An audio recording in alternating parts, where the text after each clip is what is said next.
siempre se plantea la idea de que la ciencia es una investigación de la naturaleza.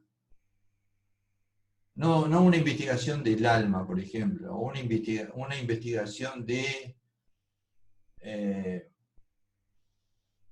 de la naturaleza de los ángeles.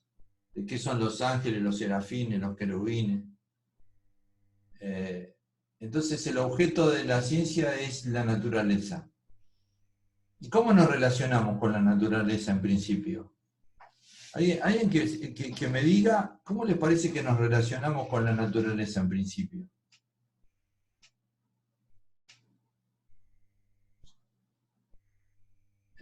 ¿Ni una idea por ahí? ¿Algo? ¿Algo? Piensen en esto. Formamos parte de la naturaleza. Eso es lo primero, ¿no?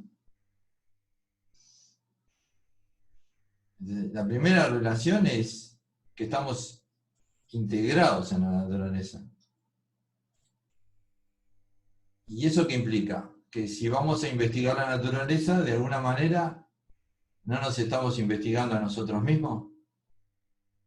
¿No estamos investigando nuestra propia naturaleza? Entonces, muchas veces se dice que la ciencia es objetiva, ¿ok? Porque tiene un objeto de estudio que es la naturaleza. Pero no, no es objetiva. No es objetiva, porque cuando estudiamos la naturaleza, ¿a quién le estudiamos también? A nosotros, y aparte siempre que estamos estudiando algo, o sea, lo vemos desde nuestro punto de vista y con las experiencias que vivimos, entonces siempre es algo subjetivo. Muy bien, incluso si te pones a pensar, si formás parte de la naturaleza, estás involucrado con la naturaleza, no te podés apartar de ella, es decir, voy a apartarme y la voy a estudiar de lejos, no porque formás parte de ella. Entonces vas a tomar una actitud, y en esa actitud vas a establecer en este caso la ciencia es una relación de conocimiento, ¿no? Es una relación de conocimiento. Pero nosotros tenemos no solo una relación de conocimiento con la naturaleza, tenemos una relación por ejemplo, la economía la construimos en base a la naturaleza, las relaciones económicas, el trabajo que es. ¿En qué estaba? Estaba en esto, en que, Nuestra relación con la naturaleza. ahí va, nuestra relación con la naturaleza, que también nos relacionamos a través del trabajo, porque fundamos toda nuestra economía en recursos que extraemos de la naturaleza. También nos relacionamos con la naturaleza por el mero hecho de vivir, es decir, provenimos de ella y seguimos siendo parte de ella, una parte conflictiva, capaz, ¿sí? Porque muchas veces se dice que estamos en una especie de proceso en el cual destruimos la naturaleza, bueno, pero si somos parte de ella, difícilmente podríamos destruir algo en la Como que la naturaleza. sobreusamos, explotamos. ¿Eh? Decime. ¿Qué me decías? Que lo usamos Los- como para nuestro Ahí está, como que la usamos para nuestro beneficio. beneficio. Claro, pero siempre Como que debemos no recordar, nos relacionamos, no nos como que relacionamos, no lo usamos como para nuestro beneficio, ¿no? no nos relacionamos armónicamente, eso querés Como decir. debería ser, como igual. Claro, de una manera como utilizándola de mala manera. De mala manera, sí, ahí está. Eh, y en eso, es decir, que en principio la ciencia parece que es solo establecer una relación de conocimiento con la naturaleza. Pero fíjense, esa relación de conocimiento con la naturaleza no va a afectar el resto de nuestra relación con la naturaleza. ¿Y la afectó o no? Por ejemplo, si conocemos más la naturaleza, también podemos hacer más daño dentro de ella. también podemos ser más destructivos dentro de la naturaleza. Si tenemos más conocimiento de ella, entonces podemos extraer de ella más recursos y de maneras más desconsideradas, o inversamente, podemos empezar a tratar de obtener recursos de ella de manera considerada y cuidadosa. Lo que se suele decir, y que habrán escuchado 1000 veces, el cuidado del medio ambiente, ¿no? El famoso cuidado del medio ambiente. Bueno, ¿por qué se plantea ese problema del cuidado del medio ambiente?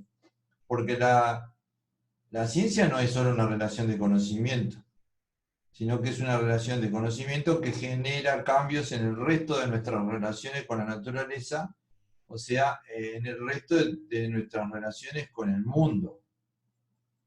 Y entre nosotros, las relaciones entre las personas no cambian a través de la ciencia. Cambia todo, profe. Cambia todo, exactamente. El conocimiento de la naturaleza es una variable que cambia absolutamente todas las demás variables. Por el Todas las simple demás hecho de que relaciones. si consideras naturaleza como todo, porque técnicamente todo es naturaleza.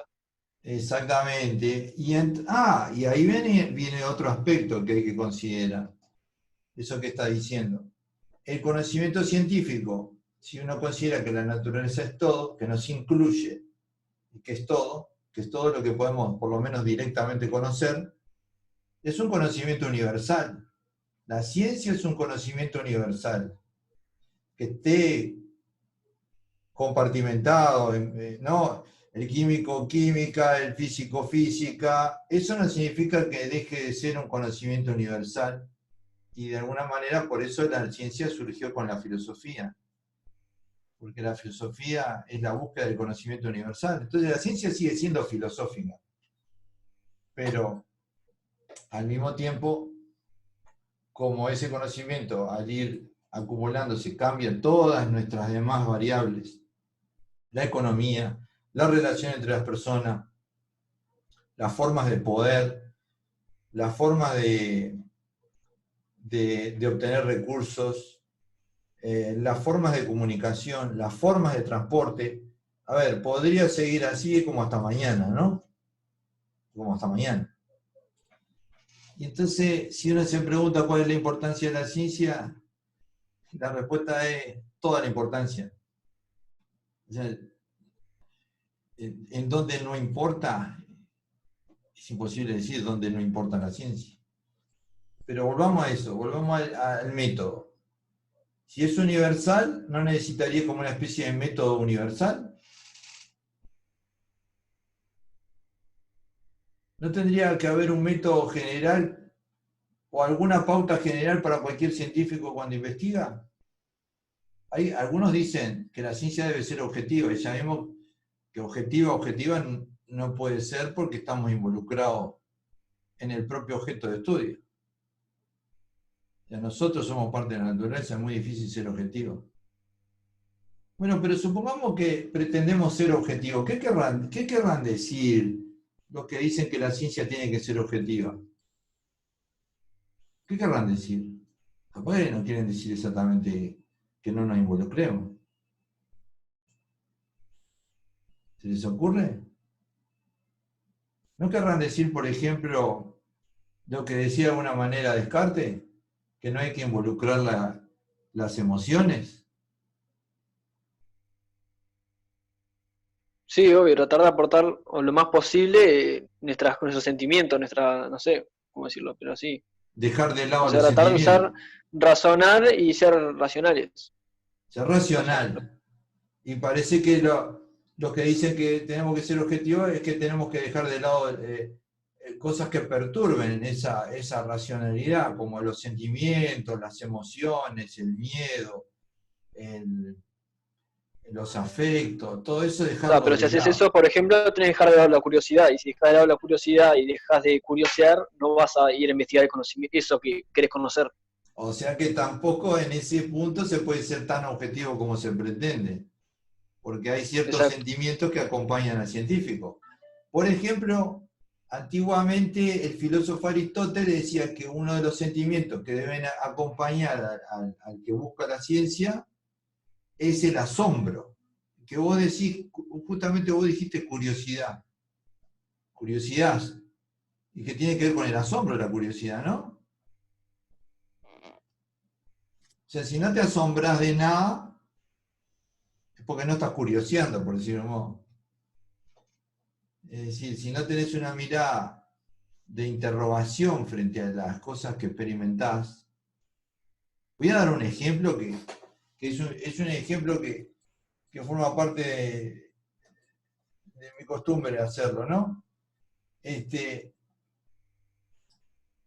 Digamos, ustedes van a la playa y si van a la playa pueden ir simplemente a pasar el día o capaz que pueden tener una mirada científica sobre la playa. Entonces, por ejemplo, ven la arena y ven que cuando la arena está seca, entonces en esa situación la arena fácilmente se deshace, o sea, está separada en grano. Ustedes no pueden retener la arena en la mano porque fácilmente se escurre, los granos se deslizan unos sobre los otros y no tienen ningún tipo de solidez. Pero si ustedes le agregan un poco de agua, ¿de qué se dan cuenta? Que adquiere cierta solidez, ¿no? ¿No? Es la manera en que uno hace un castillo de arena, ¿o no? El niño ya se da cuenta de algo sobre la arena. Se da cuenta de que si le agrega un poco de agua, adquiere solidez y le puede dar forma, ¿no? La puede usar como un material moldeable, que no lo era cuando estaba seca, y construir un castillito. Pero ¿qué pasa si le agregas más agua? ¿Qué ocurre si le agregas aún más agua? Y se queda demasiado líquida. Exactamente, y pierde la solidez de nuevo, ¿o no? Y si vos te fijaras en eso, lo vemos todos lo vemos eso, ¿o no? Pero la pregunta es, ¿alguna vez nos preguntamos por qué hay una cantidad de agua determinada que hace que pase de estar disgregada a la arena a tener cierta solidez y moldeabilidad, y luego si le agregas un poco más ya la pierde? Eso es una pregunta científica, no sé si se dan cuenta de lo que estoy diciendo. Es una pregunta que se la puede hacer cualquiera, o sea, una pregunta científica se la puede hacer cualquiera. La ciencia no es algo ajeno a qué. ¿De qué estoy hablando? ¿De la experiencia o no? De la experiencia. Entonces, ¿dónde va a buscar sus interrogantes el científico? En la naturaleza. ¿Y cómo lo hace? ¿No lo hace experimentando? Pero la primera experiencia tiene que ser una observación que incluya la curiosidad, el asombro, la interrogación, el preguntarse por qué las cosas son así o cómo funcionan.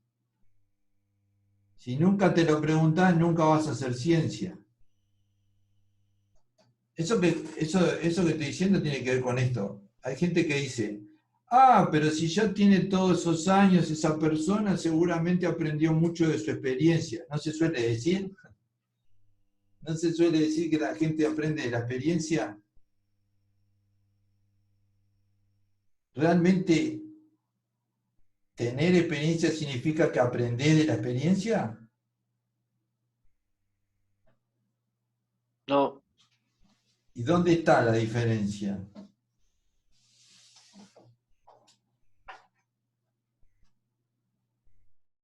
era analizar esas experiencias. En analizar las experiencias, Claro, en hacer preguntas. en hacer preguntas sobre esa experiencia. Si vos no, de alguna manera, te pones en una postura de interrogación, de pregunta, de asombro, de curiosidad, frente a la experiencia, nunca vas a aprender nada de la experiencia. Mentira que vas a aprender nada de la experiencia. Bueno, sí puedes aprender otro tipo de cosas que no son conocimientos sobre el funcionamiento de la realidad. Puedes aprender hábitos de la experiencia. Sin interrogar, si uno no hace ningún tipo de interrogación, lo que sí puede aprender de la experiencia son hábitos. Eso también lo decía Aristóteles. Aristóteles decía que el ser humano es un animal de hábitos. Pero un poco es como que él muestra los dos lados del asunto. Por un lado, sin asombro no vas a tener ciencia. Por el otro, la tendencia general del ser humano es a ser un animal de hábito. O sea, que lo que retienen por lo general las personas de la experiencia es lo habitual, el hábito, la rutina, lo acostumbrado. ¿Cómo usan el tenedor? Eso lo aprenden rápidamente. El hábito de usar el tenedor para pinchar el raviol, ¿no? Pero la pregunta es, ¿se preguntaron alguna vez por qué el tenedor tiene 4 dientes? El tenedor que se suele usar tiene 4 dientes y no 2 o 3 o 5. ¿Con qué tendrá que ver que tenga 4 dientes? No sé si me explico lo que quiero decir. Por dar otro ejemplo, Sí, ¿no? los hábitos lo que hacen es que perdamos la capacidad de asombro, de ir más allá y no dejamos de cuestionar las cosas más allá de lo común. Entonces uno puede tener una persona con muchos años encima y muchos hábitos encima, y que no haya prácticamente aprendido más nada que lo habitual, que lo rutinario, y no salió de eso. Hay que salir de eso. Y entonces, fíjense, no hay que luchar contra el hábito si uno quiere practicar la ciencia, no hay que luchar contra el hábito. ¿No sería esa la manera? O puedes volver tu hábito y ir más allá siempre. Ir más allá del hábito. Ir más allá del hábito. De alguna manera tenés que salir de lo acostumbrado. Dicen que Galileo Galilei pensó en las leyes del péndulo, se le ocurrió empezar a pensar en las leyes del péndulo, cuando al estar en una iglesia, él era muy católico, y a pesar de eso fue perseguido por la iglesia católica. Al entrar a una iglesia, un viento, una brisa o no sé qué, movió uno de esos grandes candelabros que hay en las iglesias, y en lugar de hacer lo habitual, que sería, no sé, mirar un poco para arriba del candelabro, ver que se está moviendo, hay viento, voy a seguir escuchando lo que dice el sacerdote. En lugar de hacer eso, Galileo se preguntó por qué se balanceaba, cómo se balanceaba y cuáles serían las leyes de su balanceo. Y si eso se podía traducir en matemática. O sea, se fue mucho más allá de lo acostumbrado. En aquellas épocas, las personas que lograran esa postura, la postura científica, eran escasas, eran pocas. ¿Y por qué habrá tantos ahora científicos? ¿Qué habrá pasado se pasó de pocas personas que investigaban de esa manera a muchas?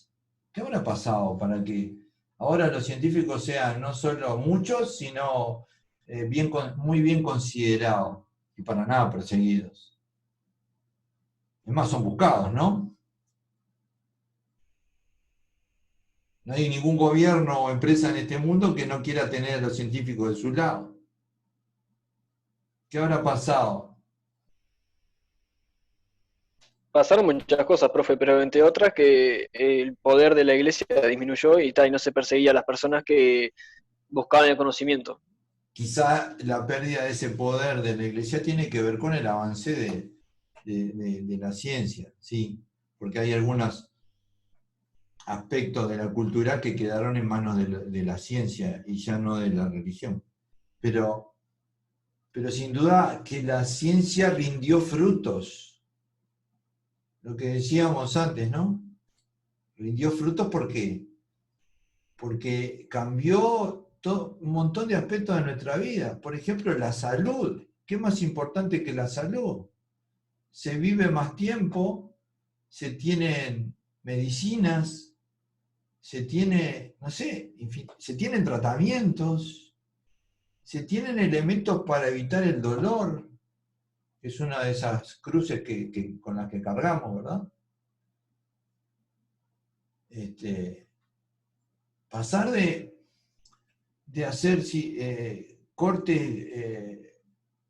quirúrgicos horrendos en el pasado a hacer intervenciones quirúrgicas finísimas y con anestesia, es un fruto tremendo.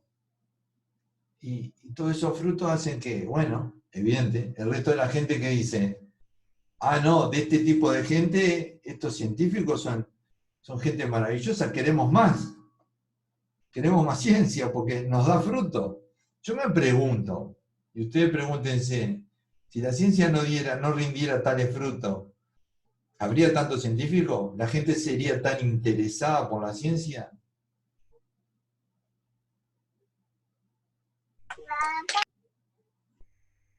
No, profe. Y probablemente no. Probablemente no. Bueno, esa lejanía se perdió porque allá hace 2000 años, cuando los filósofos eran 4, o sea que los que buscaban la ciencia eran pocos, porque de alguna manera el filósofo es el primer buscador del conocimiento del mundo, de la naturaleza y de la realidad. Aquello era como algo lejano, que lo de los filósofos solo le interesaba a los filósofos, que el teorema de Tales solo le interesaba a Tales. Pero eso cambió drásticamente cuando se empezaron a ver los frutos, los tremendos frutos y tremendos cambios en la vida de todas las personas. Cambios que se logran. No solo a través de la experiencia, sino tomando la experiencia y analizándola. Y analizándola entonces usando el razonamiento. Y sin dejar de lado ciertos sentimientos. Ojo, hay siempre un peligro cuando se pretende esa objetividad. Y es que, no sé si vieron el video en el que habla el filósofo Bertrand Russell. Él dice que la ciencia no se ocupa de lo bueno y de lo malo, que eso sigue siendo tema filosófico, y solo filosófico. El problema es si sos tan objetivo que ya no vas a distinguir más lo bueno de lo malo y empecés a usar o desarrollar conocimiento científico para destruir o para hacer el mal. ¿Pasa o no pasa?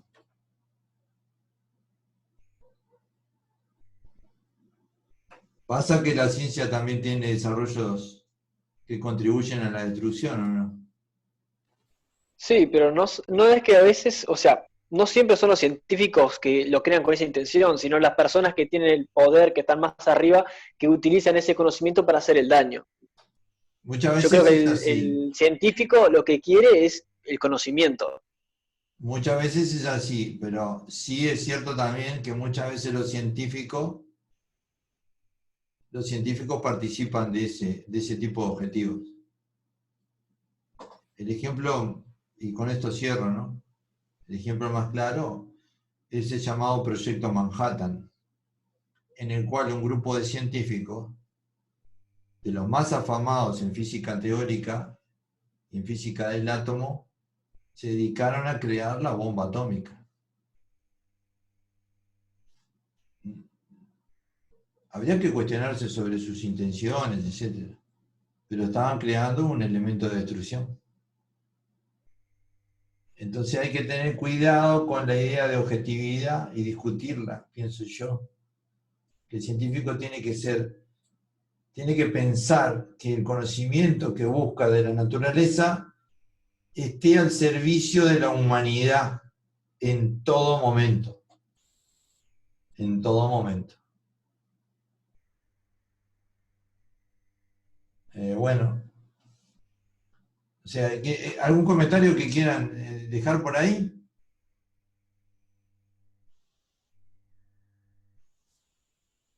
Con esto No sé, quise... profe, me parece que eso, lo último es como que se escapa de las manos del científico.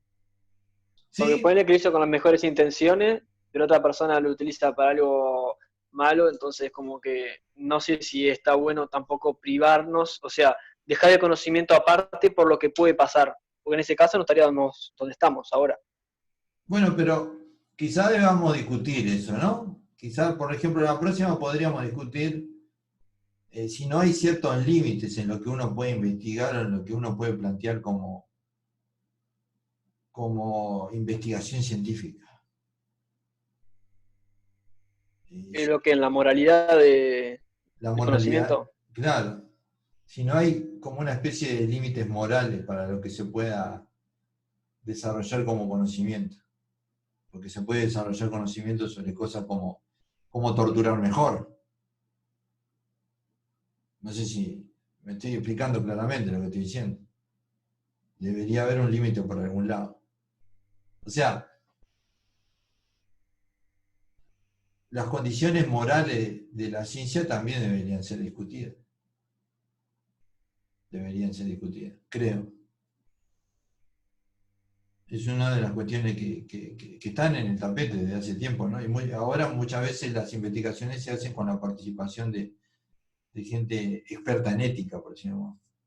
Bueno, en fin, nos vemos la próxima entonces.